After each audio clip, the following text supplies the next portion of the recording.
ഉറ്റവരിൽ ആർക്കെങ്കിലും ഒരു മുറിവ് സംഭവിച്ചാൽ നമ്മുടെ മനസ്സ് പിടയുകയും കണ്ണുകൾ നിറയുകയും ചെയ്യും.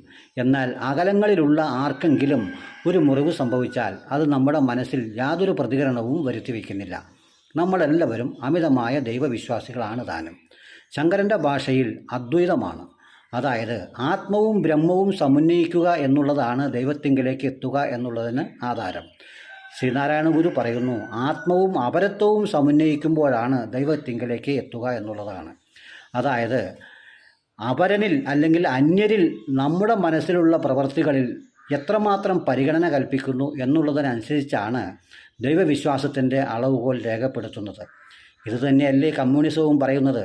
അന്യൻ്റെ വാക്കുകൾ സംഗീതം പോലെ ആസ്വദിക്കുന്ന ഒരു കാലത്തെക്കുറിച്ചാണ് കമ്മ്യൂണിസവും പറയുന്നത്.